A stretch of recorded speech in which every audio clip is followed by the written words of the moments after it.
This has no relevance to the video, but I just want to say hi. Thanks for clicking on my video, and let's get down to some cleaning.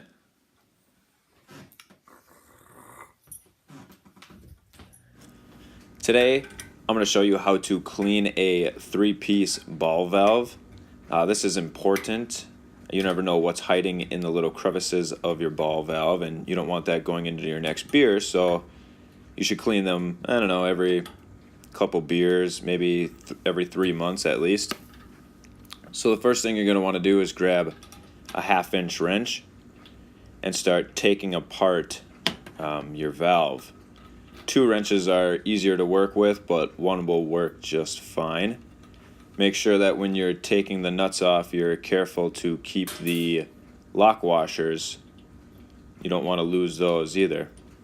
These are the same steps that you would do in the situation where maybe you put a valve on your kettle, but the orientation of the on and off valve isn't how you want it to be. Sometimes I like mine going kind of left to right. Sometimes I like mine going up and down. So, if you get your valve on there tight, but it's not exactly lined up how you want it to be, then you can just unscrew everything and put it how you need it to be. On most of the valves, there's a little loop on the actual closing part of the body of the valve that keeps everything kind of together. And you can see there's definitely some gunk on the face of that part of the valve there. And then probably where I see most of the grime, you can see a little bit of juice just fell out of there. So when you take these white things out, that little the ball inside of there, where it actually meets the inside of the on and off lever, a lot of crud likes to collect inside of there. So this valve isn't the dirtiest valve that I've ever had, but as you can see here later on my Whirlpool port, I must have just let some wort sit too long in there, and there's actually some chunks of mold that collected in there. So then once you get everything disassembled, I like to just put it in a little soap bath and scrub it later.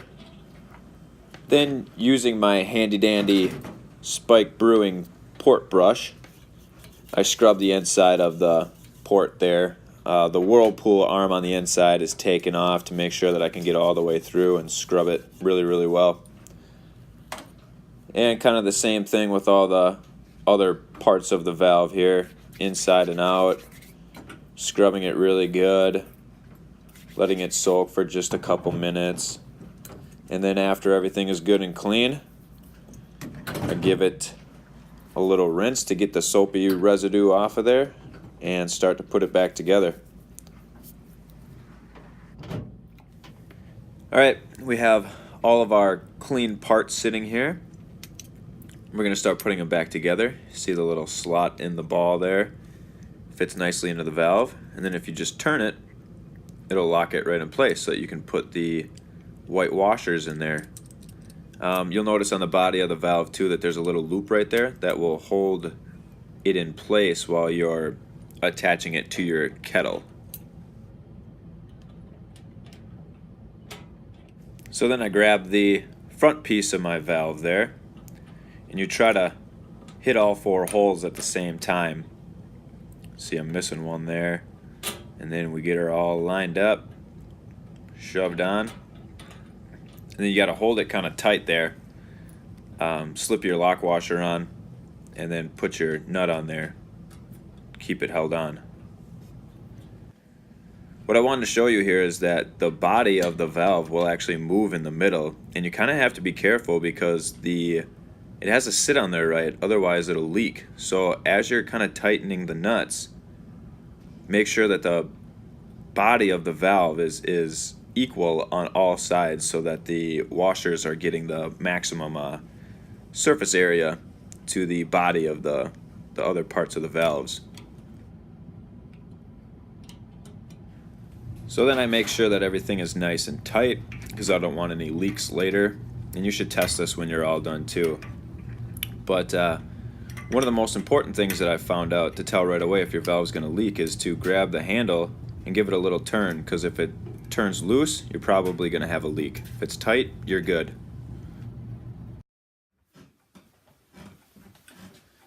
All right, guys.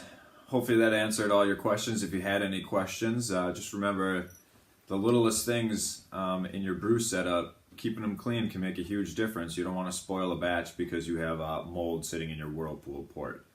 So anything else you want to know how to clean or something, I probably have it downstairs, so let me know. Just don't ask me to clean my plate chiller because I have no idea.